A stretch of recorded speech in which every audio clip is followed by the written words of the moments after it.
Hello everyone, कैसे हैं आप सभी। हम लोग पढ़ रहे हैं कक्षा 10वीं की बायोलॉजी। ये बायोलॉजी का जो क्लास 10th का लेक्चर है वो लेक्चर नंबर 2 है। जैसा कि आप सभी जानते हैं, इससे पहले हम लोग लेक्चर 1 कंप्लीट कर चुके थे, जिसमें हम फोटोसिंथेसिस और स्वपोषी पोषण, विषमपोषी पोषण आदि के बारे में जाने थे। आज हम आगे बढ़ेंगे और हम जानेंगे स्टोमेटा यानी रंध्र के बारे में। तो ये यूनिट आपका 2 चल रहा है जैव जगत का, लेक्चर नंबर 2 है। चैप्टर आप सभी को पता है, चैप्टर आपका 5 है और चैप्टर का नाम है लाइफ प्रोसेस, जिसका हिंदी में नाम है जैव जगत। ठीक, तो हम अब आज पढ़ेंगे स्टोमेटा यानी रंध्र के बारे में। पिछली वीडियो को अगर आपने नहीं देखा है तो उसको ज़रूर देख लीजिएगा, क्योंकि यदि आप पिछली वीडियो को कंप्लीट करेंगे तभी आगे समझ में आएगा, क्योंकि छोड़ छोड़ के पढ़ने से चीज़ें कॉन्सेप्ट क्लियर नहीं होता है। ठीक,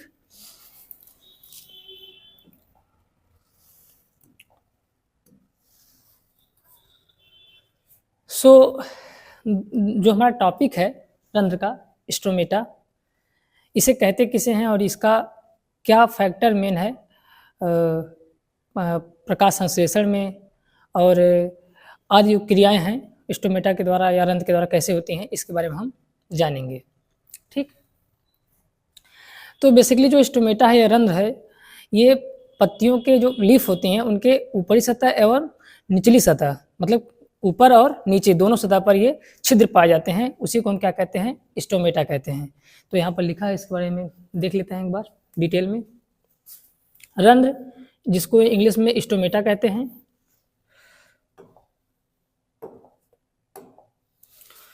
पत्ती की सतह पर जो सूक्ष्म छिद्र होते हैं उन्हें हम स्टोमेटा या रंध्र कहते हैं।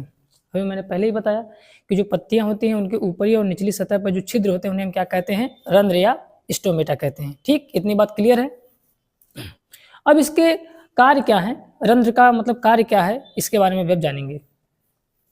रंध्र के प्रमुख कार्य, तो रंध्र के जो पहला कार्य है, रंध्र क्या करता है, तो ये प्रकाश संश्लेषण के लिए गैसों का अधिकांश आदान प्रदान इन्हीं छिद्रों के द्वारा होता है। इसका मतलब गैसों का आदान प्रदान क्या कहने का मतलब है, गैसों का आदान प्रदान मतलब जैसे कि ये कार्बन डाइऑक्साइड लेता है और ऑक्सीजन को छोड़ता है। तो पहला फैक्टर तो ये हो गया, रंध्र का पहला काम क्या हो गया कि ये गैसों का आदान प्रदान करता है, ऑक्सीजन को छोड़ता है और कार्बन डाइऑक्साइड को ग्रहण करता है। ठीक, दूसरा क्या है, वाष्पोत्सर्जन। वाष्पोत्सर्जन प्रक्रिया में जल वाष्प के रूप में रंध्र द्वारा निकल जाता है, जिसे हम इंग्लिश में वाष्पोत्सर्जन को कहते हैं ट्रांसपीरेशन, यानी ये वाष्पोत्सर्जन की क्रिया जो है रंध्र के द्वारा ही होता है। ठीक, अच्छा, अब ये स्टोमेटा कैसे कार्य करता है इसके बारे में देख लेते हैं। फिगर यहाँ पर दिया गया है। तो ये जो स्टोमेटा का फिगर है, ये जो आप पहला फिगर देख रहे हैं, ये स्टोमेटा की खुली हुई संरचना है। ये क्या है, ओपन है। ये क्या है, ओपन स्टोमेटा है।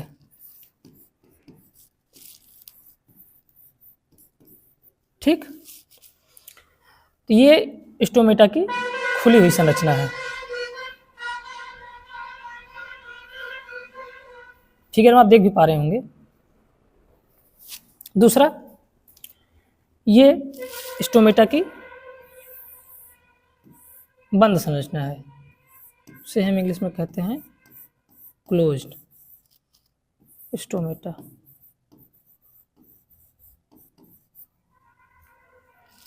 ठीक, अच्छा, ये कब खुलता है और कब बंद होता है इसको भी जान लेते हैं।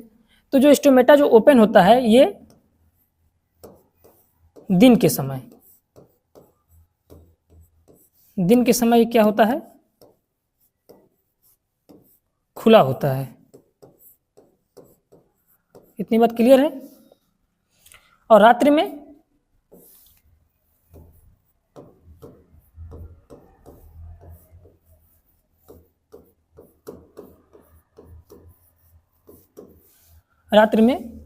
बंद हो जाता है। इतनी बात आप सभी को क्लियर है कि स्टोमेटा कहते किसे हैं या रंध्र कहते किसे हैं। तो रंध्र पत्तियों के ऊपरी और निचली सतह पर छिद्र जो होते हैं उन्हीं को स्टोमेटा या रंध्र कहते हैं। रंध्र का प्रकाश संश्लेषण की क्रिया में जो गैसों का आदान प्रदान होता है उसमें भी कार्य करता है तथा इसके द्वारा ट्रांसपीरेशन यानी वाष्पोत्सर्जन की जो क्रिया होती है, जल का जलवाष्प के रूप में निकलना रंध्र के द्वारा ही होता है। और ये जो स्टोमेटा होता है ये दिन के समय खुला होता है और रात्रि के समय बंद हो जाता है। इतनी बात आप सभी को क्लियर है? आगे बढ़ें। और इसमें इसके जो पार्ट है उसके बारे में भी दिया गया है, हालांकि डायग्राम थोड़ा क्लियर नहीं है लेकिन मैं फिर भी बताने की प्रयास करूंगा। और ये जो आप देख पा रहे हैं ये इसका केंद्रक है। पेन को चेंज कर लेते हैं। ये इसका क्या है? केंद्रक है।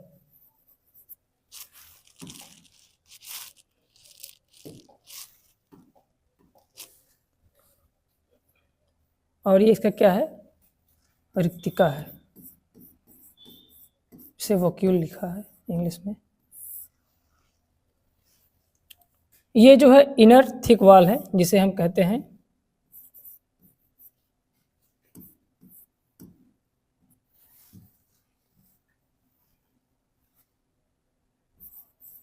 भित्ति कहते हैं, अंतःभित्ति। और ये क्लोरोप्लास्ट है जिसे हम हरित लवक कहते हैं।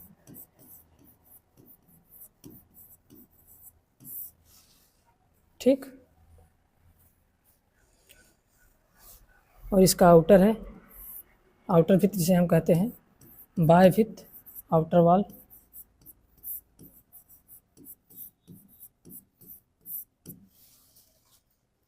ओके। अब इसके बारे में नीचे भी दिया गया है डिटेल में, मतलब वन लाइनर है। रंध्र।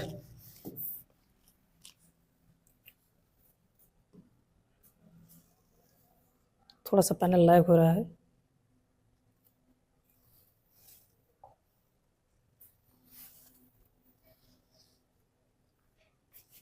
ठीक।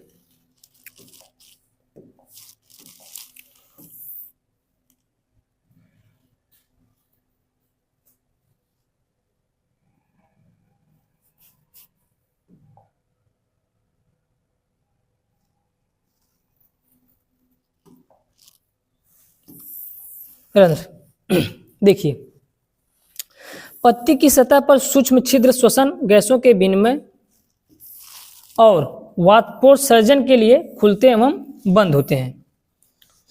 जो मैंने बात पहले बताई वही बात कह रहा है, एक वन लाइनर में है कि पत्तियों की सतह पर जो सूक्ष्म छिद्र होते हैं वो स्टोमेटा होते हैं और एक गैसों के आदान प्रदान में कार्य करते हैं तथा जो वाष्पोत्सर्जन की क्रिया होती है, ट्रांसपीरेशन की जो क्रिया होती है उसमें जल का वाष्प रूप में निकलना ये रंध्र के द्वारा ही होता है। ठीक। तो आई होप इतनी बात आप सभी को समझ में आ गई होगी। आगे बढ़ें। रंध्र के कार्य के बारे में आपने जान लिया, रंध्र क्या होता है इसके बारे में भी आपने जान लिया। अब हम आगे बढ़ते हैं। अब हम जानेंगे विषमपोषी पोषण के बारे में। विषमपोषी पोषण के बारे में जानेंगे। इससे पहले मैंने आपको बताया था स्वपोषी पोषण के बारे में। अब हम पढ़ रहे हैं विषमपोषी पोषण। ठीक।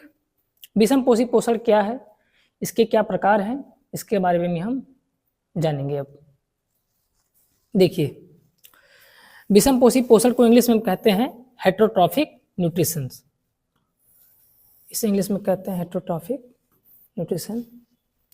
विषमपोषी पोषण के बारे में मैंने पहले ही बताया था आपको। विषमपोषी पोषण वो पोषण होता है जिसमें जीव किसी अन्य जीव, पेड़ पौधे या फिर किसी अन्य पर निर्भर होते हैं अपने पोषण के लिए। ठीक। उसे हम क्या कहते हैं? विषमपोषी पोषण। तो इसके 3 प्रकार हैं। वो 3 प्रकार कौन कौन से हैं? पहला है प्राणी समपोषण या प्राणी समपोषी, जिसे हम इंग्लिश में क्या कहते हैं? होलोजोइक। क्या कहते हैं? होलोजोइक। दूसरा इसका टाइप है, इसका नाम है मृतजीवी पोषण, जिसे इंग्लिश में क्या कहते हैं? सैप्रोफिटिक। क्या कहते हैं? सैप्रोफिटिक। तीसरा जो लास्ट और आखिरी टाइप है इसका, उसे हम कहते हैं परजीवी पोषण। इंग्लिश में इसका नाम है पैरासिटिक। तो इतनी बात आप लोग क्लियर हो गई होगी। पहला है प्राणी संपोषण जिसे इंग्लिश में हम कहते हैं होलोजोइक। दूसरा है मृतजीवी पोषण जिसे हम इंग्लिश में कहते हैं सैप्रोफिटिक। तीसरा है परजीवी पोषण जिसे इंग्लिश में कहते हैं पैरासिटिक। ये 3 टाइप हैं प्राणी संपोषण, विषम पोषी पोषण के। पहला इसमें आता है प्राणी संपोषण, दूसरा आता है मृतजीवी पोषण, तीसरा आता है परजीवी पोषण। ठीक, अब हम पहले टाइप के बारे में जानेंगे, जो पहला है होलोजोइक न्यूट्रिशन। इसमें क्या होता है, तो इसमें जीव संपूर्ण भोज्य पदार्थ का अंतर्ग्रहण करते हैं। अंतर्ग्रहण करने का मतलब क्या है कि वो भोजन को क्या करते हैं, अंदर लेते हैं। ठीक, दूसरा क्या है, तथा उनका पाचन शरीर के अंदर होता है, यानी ये भोजन को कहाँ पचाते हैं, शरीर के अंदर पचाते हैं। पहला क्या कह रहा है, पहला पॉइंट ये कह रहा है कि ये भोजन को लेते हैं यानी अंतर्ग्रहण करते हैं। दूसरा क्या कह रहा है, दूसरा पॉइंट ये बता रहा है कि ये भोजन का पाचन जो है शरीर के अंदर करते हैं। ठीक, इतनी बात आप सभी को क्लियर है। अब इनके उदाहरण क्या क्या हैं उसको भी हम देख लेते हैं। तो इसका पहला उदाहरण जो आता है, पहला है अमीबा। प्राणी संपोषण का जो पहला उदाहरण है वो है क्या है, अमीबा। अमीबा भी भोजन को क्या करता है, अंतर्ग्रहण करता है, फिर इसको शरीर के अंदर ही पचाता है। दूसरा जो उदाहरण है, एग्जाम्पल है, वो क्या है, मानव। मानव भी क्या करता है, मानव भी भोजन का अंतर्ग्रहण करता है, फिर इसको शरीर के अंदर ही पचाता है। तो आप लोग जानते भी होंगे, इसमें कोई नई बात नहीं है। ठीक, अच्छा, प्राणी संपोषण में एक चीज और निकल के आती है, अगली स्लाइड पर बता दे रहे हैं आपको। प्राणी संपोषण में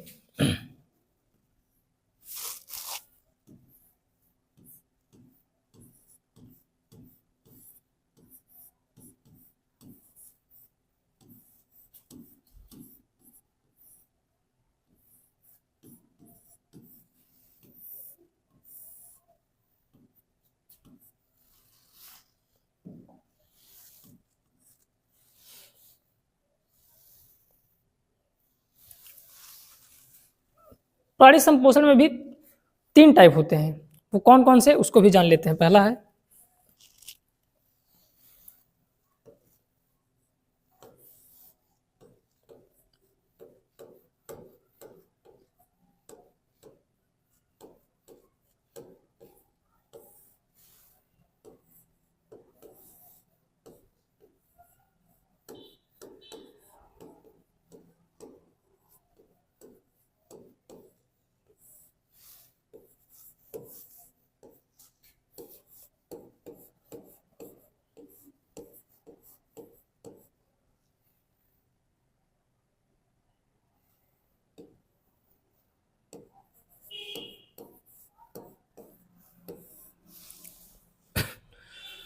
तो प्राणी संपोषण के भी 3 टाइप हैं। पहला है शाकाहारी, दूसरा है मांसाहारी और तीसरा है सर्वाहारी। अब ये कौन कौन से होते हैं उसको भी जान लेते हैं। तो जो शाकाहारी जीव जंतु जो होते हैं वो क्या करते हैं, वो हरे पादपों या फिर ऐसा करते हैं, पत्तियों से ही अपना भोजन ग्रहण करते हैं। ठीक है, या फिर पत्तियों को ही अपना पोषण के रूप में लेते हैं। ये ऐसे ऐसे जीवों को हम क्या कहते हैं, शाकाहारी जीव। ठीक, दूसरा क्या है, मांसाहारी। मांसाहारी वो हैं जो किसी अन्य जीव जंतु को मार कर अपना या फिर मांस से ही भी अपना भोजन पोषण करते हैं, उन्हें हम क्या कहते हैं, मांसाहारी जीव। तीसरा हमारा क्या है, तीसरा है सर्वाहारी। सर्वाहारी क्या होते हैं, सर्वाहारी वो होते हैं जो दोनों खाते हैं, माने शाकाहारी भी होते हैं और क्या होते हैं, मांसाहारी। मतलब हरे पेड़ पौधों या फिर से अपना भोजन प्राप्त कर लेते हैं, या फिर किसी जीव जंतु का मांस के द्वारा भी अपना भोजन प्राप्त कर लेते हैं। तो ठीक, इतना टाइप आपको क्लियर है। पहला है शाकाहारी, दूसरा है मांसाहारी, तीसरा है सर्वाहारी। अच्छा, ये होते कौन कौन से हैं,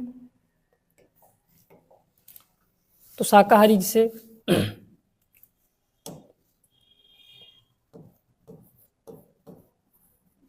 से बकरी हो गई,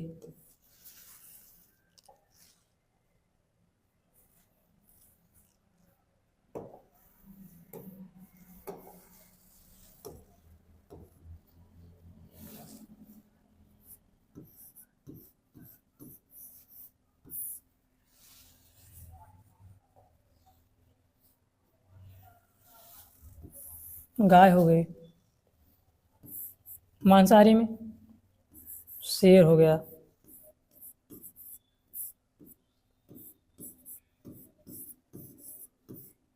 चीता, सर्वाहारी में मानव।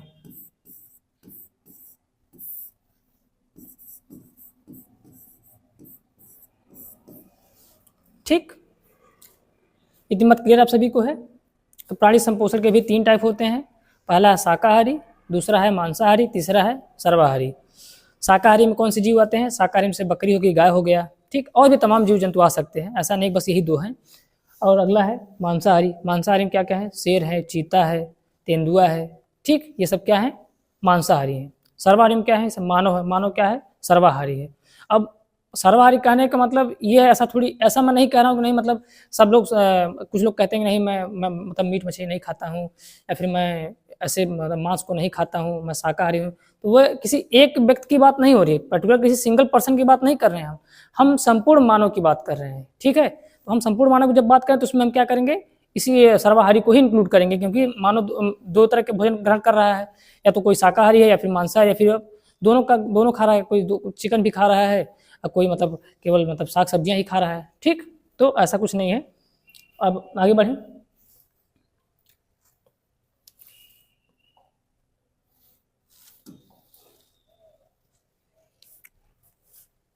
तो पहला पॉइंट क्लियर हो गया अब आपको, प्राणी संपोषण क्या है, यानी होलोजोइक क्या है, जो अपना भोज्य पदार्थ को अंदर ग्रहण करते हैं तथा ये क्या करते हैं? भोजन को अंदर पचाते हैं, ठीक। इसके 3 टाइप हैं, शाकाहारी, मांसाहारी और सर्वाहारी, ठीक। आगे बढ़ें। इसके उदाहरण भी बता दिए आपसे।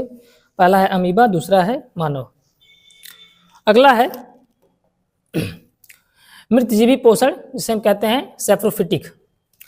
इसमें पहला आता है मृतजीवी जीव जो होता है अपना भोजन क्या करते हैं? मृत जीवों के शरीर व सड़े गले कार्बनिक पदार्थों से प्राप्त करते हैं। ये क्या करते हैं? ये अपने सड़े गले पदार्थों से ही अपना भोजन प्राप्त करते हैं। कैसे? जैसे आपने कभी कभी देखा होगा आंधी तूफान, मतलब जब स्टॉर्म होता है तो क्या होता है? पेड़ पौधे मतलब जमीन से उखड़कर या फिर किसी भी आपदा की स्थिति में गिर जाते हैं और वो वहीं नष्ट हो जाते हैं, ठीक। ऐसा होता है, सड़ गल जाते हैं, या फिर कहीं कहीं आपने देखा होगा रोड पे एक्सीडेंट हो जाता है जीव जंतुओं का, जैसे बिल्ली है, कुत्ता है, एक्सीडेंट हो जाता है। आप देखते हैं कि कुछ दिन बाद वो गायब हो जाते हैं, मतलब इसे वो कहाँ जाते हैं, क्या होता है उनका, उसके बारे में क्या होता है उसको, जो ये जो जीव है ऐसे कवक है, फंजाई से हम कहते हैं, ये क्या करते हैं? उसको सड़े गले भोजन को ये ग्रहण कर लेते हैं। तो मतलब ऐसा नहीं कि उसे कोई लेके चला जाता है, ऐसा कुछ नहीं होता है। ये जो कवक है, फंजाई है, इसे क्या करता है? ये अपना भोजन वहीं से प्राप्त कर लेता है। तो जो रोड पे जो जीव जंतु मर जाते हैं, तो वो जो मृत जीव हो जाते हैं, उन्हीं को कवक वो क्या करते हैं? इसको ग्रहण कर लेते हैं, ठीक। तो ये पॉइंट क्लियर हो गया है। मृतजीवी पोषण क्या है? मृतजीवी पोषण वो होता है जिसमें सड़े गले पदार्थों से ही ये जो जीव होते हैं अपना भोजन ग्रहण करते हैं, उन्हें हम क्या कहते हैं? मृतजीवी पोषण, ठीक है। आगे बढ़ें। तो इसकी एग्जांपल बता दी आपसे, सिर्फ फफूंदी से हम क्या कहते हैं? कवक, ठीक। अगला है परजीवी पोषण, जिसे हम क्या कहते हैं? पैरासिटिक। इंग्लिश में हम क्या कहते हैं? पैरासिटिक। तो परजीवी पोषण जो है, ये परजीवी अन्य जीवों के शरीर के अंदर या शरीर के बाहर रहकर उनको बिना मारे उनसे अपना भोजन प्राप्त करते हैं। इसका क्या मतलब है? इसका मतलब ये है कि ये जो परजीवी होते हैं, पैरासिटिक जो होते हैं, वो क्या करते हैं? वो किसी अन्य जीव मतलब जीव पर, जैसे मान लो जू है, ठीक है, मानव के शरीर पे है, ठीक है। अब क्या करेगा? वो मतलब इंसान को मारेगा भी नहीं, लेकिन उससे क्या करेगा? अपना पोषण ग्रहण भी करेगा। इसका मतलब क्या हुआ? इसका मतलब क्या हुआ कि जैसे वो आपने नहीं सुना है कि मतलब सोने की मुर्गी वाली बात, कि मतलब उसको मतलब अगर हम उसके मतलब वो अगर उसको हम नहीं मारेंगे तो रोज हमें अंडा दे ही रही है, सोने का अंडा दे रही है, लेकिन अगर उसे मार दिए तो फिर क्या हमें वो अंडा प्राप्त होगा? नहीं प्राप्त होगा। इसका मतलब क्या है? इसका मतलब क्या है कि हम उसको नुकसान भी पहुंचाएंगे, उससे भोजन भी ग्रहण करेंगे, लेकिन उसको हम मारेंगे नहीं, ठीक। इतनी बात क्लियर आप सभी को है? तो ये क्या होता है? परजीवी पोषण। परजीवी पोषण यही होता है कि मतलब किसी अन्य जीव पर निर्भर होते हैं, उसे नुकसान भी पहुंचाते पर उसे मारते नहीं, पर उससे क्या करते हैं? अपना भोजन न्यूट्रिशन जो है वो ग्रहण करते हैं, ठीक। तो ये कौन कौन से होते हैं? जैसे पहला है जोंक। इसको भी आप देखे होंगे, अगर ये त्वचा से जब चिपक जाता है तो क्या करता है? जो ब्लड होता है उसको क्या करता है? ले लेता है शरीर से, मतलब खींचता है, ठीक। लेकिन क्या करता है? किसी को मारता है? मारता नहीं है, वो अपना न्यूट्रिशन प्राप्त करता है बस, लेकिन नुकसान पहुंचाता है कि नहीं? जैसे अमरबेल हो गया, अमरबेल को आप देखे होंगे तार ओर पे, खंबे उम्बे पे लगा रहता है, ठीक है। ये भी अपना भोजन क्या करता है? ये मतलब लगा रहता है, लेकिन अपना भोजन दूसरे से ग्रहण करता है, ठीक, लेकिन नुकसान भी पहुंचाता है लेकिन पोषण भी लेता है उसी से। जू है, फीता कृमि है, ठीक। तो इतनी बात आप सभी को क्लियर है। प्राणी संपोषण, मृतजीवी पोषण और लास्ट हमारा क्या है, परजीवी पोषण, ठीक है। आगे बढ़े हम। तो ये 3 टाइप हो गए विषम पोषी पोषण के, जिसे इंग्लिश में हम हेटेरोट्रॉफिक कहते हैं। इसके 3 टाइप हैं, प्राणी संपोषण, मृतजीवी पोषण, परजीवी पोषण, ठीक। आगे बढ़े, इतनी बात आप सभी को क्लियर है, ठीक। अब जो मोस्ट इंपॉर्टेंट है, अमीबा में पोषण, ये एग्जाम में भी आता है। अमीबा में पोषण कैसे होता है इसके बारे में हम जानेंगे। तो सबसे पहले ये जो अमीबा होता है, अमीबा के कोई आकार नहीं होती है। ये क्या होता है,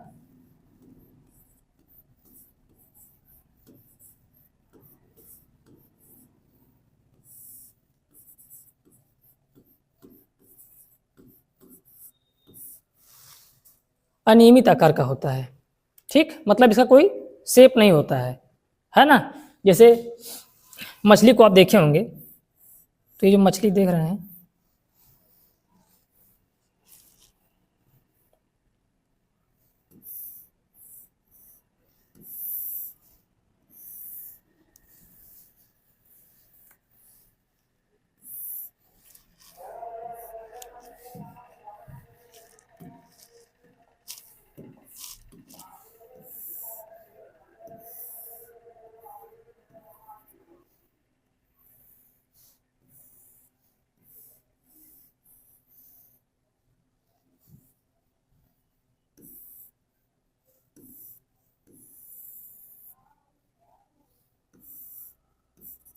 ऐसी होती है मछली, कुछ इसी टाइप की होती है, ठीक। देखने में जहाज लग रही है भाई, कोई बात नहीं, बस हम क्या समझाने के लिए बना रहे हैं ना। तो मछली देखेंगे तो मछली की जो आकार है, देखिए इसी आकार में मोस्टली मछली होती हैं। मतलब प्रजाति तो अलग है लेकिन होती है ना, ये इनका आकार है कि नहीं। लेकिन अमीबा एक ऐसा जीव है, ठीक है, इसका कोई आकार नहीं होता है। ये क्या होता है, यूनिसेलुलर होता है, जिसे इंग्लिश में क्या कहते हैं, इंग्लिश में यूनिसेलुलर कहते हैं, हिंदी में क्या कहते हैं, एक कोशिकीय जीव।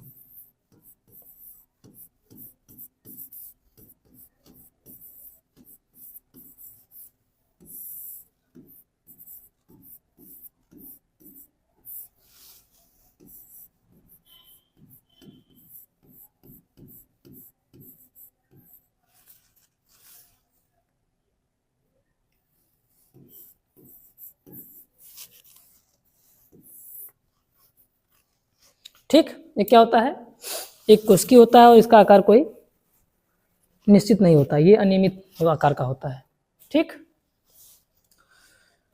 तो अब यहाँ पर फिगर दिया है कि अमीबा में पोषण कैसे होता है, अब इसको अब जान लेते हैं। तो यहाँ पर आप संरचना देख रहे हैं अमीबा की, ये अमीबा की संरचना है, ठीक है। ये जो बीच में आपको दिखाई दे रहा है, ये क्या है, न्यूक्लियस है। क्या है, न्यूक्लियस है। इसे हिंदी में क्या कहते हैं, इसे हिंदी में कहते हैं केंद्रक। क्या कहते हैं, केंद्रक। अब ये जो रेड कलर का आप देख रहे हैं, ये क्या है, फूड पार्टिकल। फूड पार्टिकल को हिंदी में कहते हैं खाद्य कण, ठीक। अब ये खाद्य कण है और ये अमीबा है। अब अमीबा इस खाद्य कण को या फिर अपने भोजन को कैसे ग्रहण करता है, इसको अगले स्टेप में देखते हैं। तो ये जो अनियमित ढंग की जो आकृति है, ये देख पा रहे हैं आप, इसे ही हम क्या कहते हैं, स्यूडोपोडिया। क्या कहते हैं, स्यूडोपोडिया। हिंदी में क्या कहते हैं, हिंदी में हम इसे कहते हैं पादाभ। क्या कहते हैं, पादाभ। इसे एक और नाम से जानते हैं, उसे हम कहते हैं कूटपाद। ठीक, हिंदी में इसे पादाप कहते हैं, इंग्लिश में क्या कहते हैं, सीडोपोडिया। ठीक ना। तो ये फिगर में आप देख पा रहे हैं जो अनियमित ढंग की आकृति है, इसी को हम क्या कहते हैं, पादाप या कूटपाद कहते हैं। ठीक है, इंग्लिश में सीडोपोडिया कहते हैं। तो ये क्या करता है, तो ये जब ये भोजन का जो कण है जब इसके सामने आता है, फिर अपने भोजन को ग्रहण करने के लिए आगे बढ़ता है, तो क्या करता है, कुछ इस तरह से ओपन करता है। ठीक, पादाप को ओपन करता है और क्या करता है, फिर इसको भोजन को अंदर लेके फिर बंद कर लेता है। ठीक, इसको बंद कर लिया, अब भोजन क्या हुआ, इसके अंदर चला गया। अब क्या होगा, फूड वैक्यूल। फूड वैक्यूल क्या है,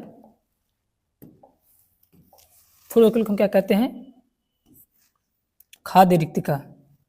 भोजन किसके रूप में गया है,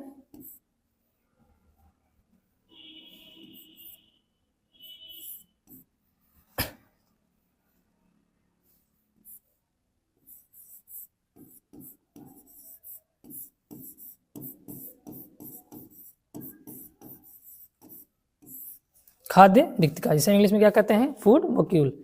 ठीक, अब इस तीसरी फिगर में आप देख पा रहे हैं खाद्य कण जो है इसके अंदर है, फूड पार्टिकल क्या है, इसके अंदर है।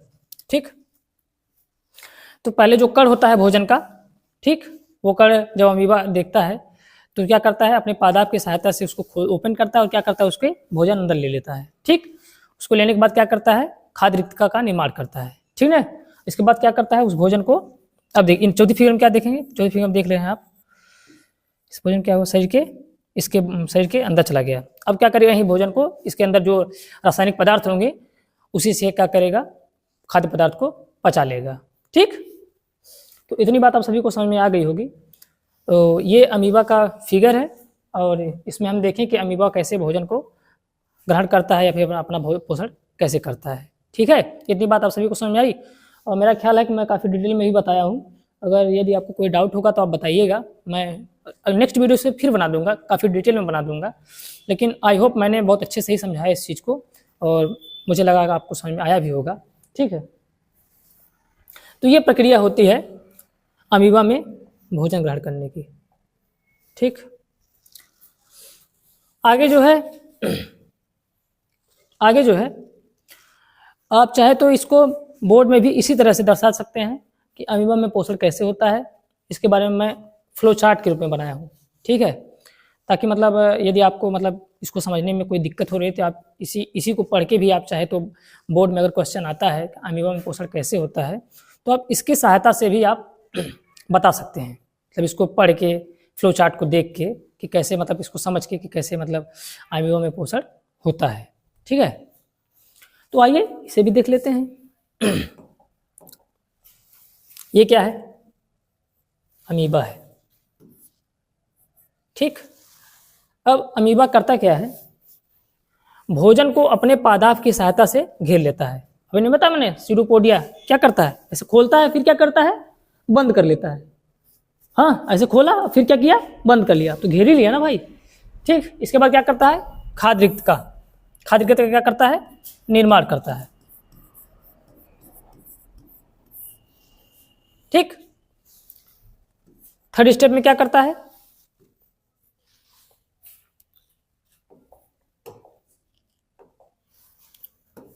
खाद्य रिक्तिका में जटिल पदार्थ का विघटन होता है। जटिल पदार्थ का विघटन मतलब जो फूड जो होते हैं वो क्या होता है, छोटे छोटे पार्टिकल्स में टूट जाते हैं। इसका मतलब क्या होता है, भोजन को छोटे छोटे कणों में तोड़ देता है। ठीक, खाद्य रिक्तिका में। और ये क्या होता है, सरल पदार्थों में किया जाता है, यानी जो कण जटिल पदार्थ होते हैं उसका करते हैं, जो छोटे छोटे पार्टिकल करते हैं तो क्या होता है, सरल पदार्थों में बदल जाता है। ठीक,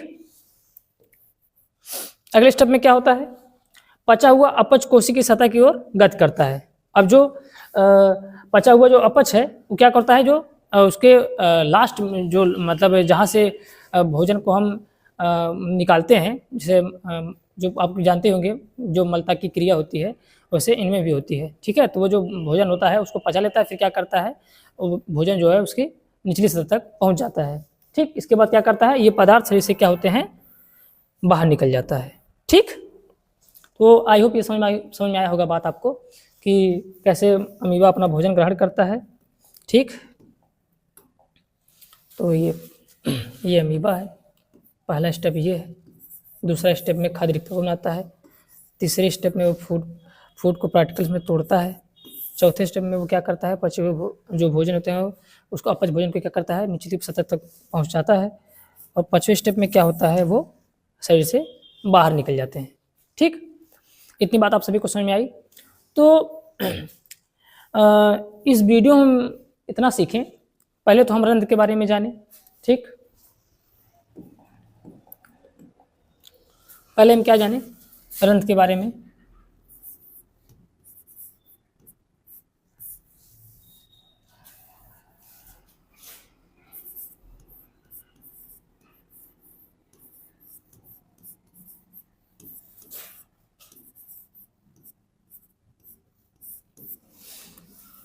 पहले हम जाने रंध्र के बारे में। ठीक, कि रंध्र क्या है। ठीक, और रंध्र के कार्य क्या है, इसको हम जाने। ठीक, सेकंड हम क्या समझें, सेकंड हमने ये देखा कि विषमपोषी पोषण जो है वो कितने प्रकार के होते हैं।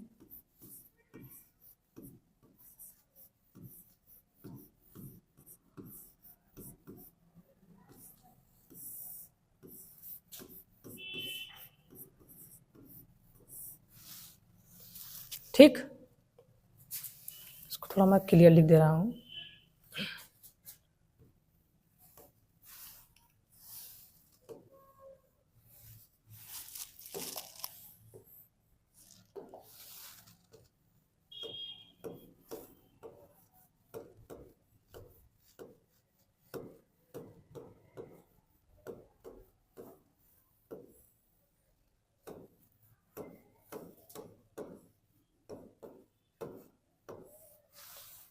ठीक, इसके हम प्रकार के बारे में भी जाने। इसके कितने प्रकार थे, 3 प्रकार। पहला कौन कौन सा था, शाकाहारी,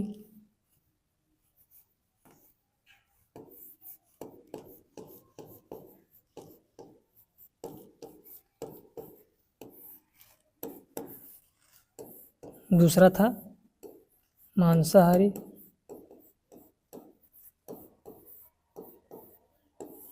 और तीसरा था सर्वाहारी। ठीक है, हम इसके बारे में पढ़ें। तीसरा हम लोग क्या देखा, अमीबा के बारे में। ठीक, अमीबा में पोषण के बारे में। तो आज के लेक्चर में विषमपोषी पोषण में ये जो मैं बताया हूँ टाइप, ये किसका है, जो टाइप था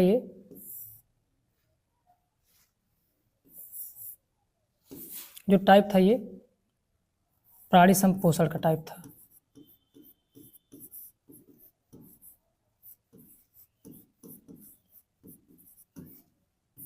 ठीक है,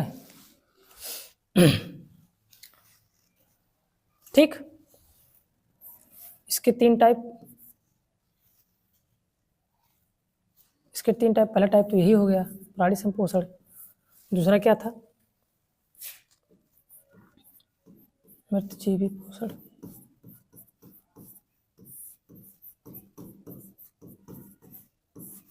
ठीक, सबसे लास्ट निकल के आता है वो क्या है, परजीवी पोषण, पैरासिटिक भी कहते हैं इसे। ठीक ना। तो आज के लेक्चर हम लोग तीनों टॉपिक के बारे में पढ़े और मुझे उम्मीद है कि हम लोग बहुत अच्छा ही पढ़े। और नेक्स्ट किसी वीडियो में इसके जो पहला चैप्टर आपका है लाइफ प्रोसेस का, अगले टॉपिक के साथ आएंगे। ठीक है, और मैं उम्मीद करता हूँ कि आप लोग अपनी पढ़ाई बहुत अच्छे से कर रहे होंगे। आपका एग्ज़ाम बहुत जल्दी आने वाला है, तो आप लोग मेहनत से अपनी पढ़ाई करिए। जल्द ही मैं एक नई सीरीज लेके आने वाला हूँ जो कि बोर्ड ओरिएंटेड होगा। उसमें जो महत्वपूर्ण प्रश्न हैं उसको भी मैं लेकर आऊँगा, ठीक है। इसी तरह से आप लोग मेहनत करते रहिए।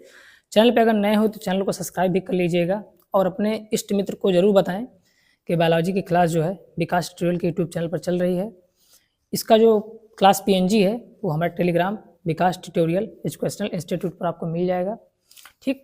अपना बहुत ख्याल रखें, अपनी तैयारी बहुत ही अच्छे तरीके से करें क्योंकि आपका एग्ज़ाम आने वाला है। इसी के साथ फिर मुलाकात करते हैं आपसे किसी अन्य वीडियो में। तब तक अपना बहुत ख्याल रखें, पढ़ाई करते रहें। जय हिंद, नमस्ते।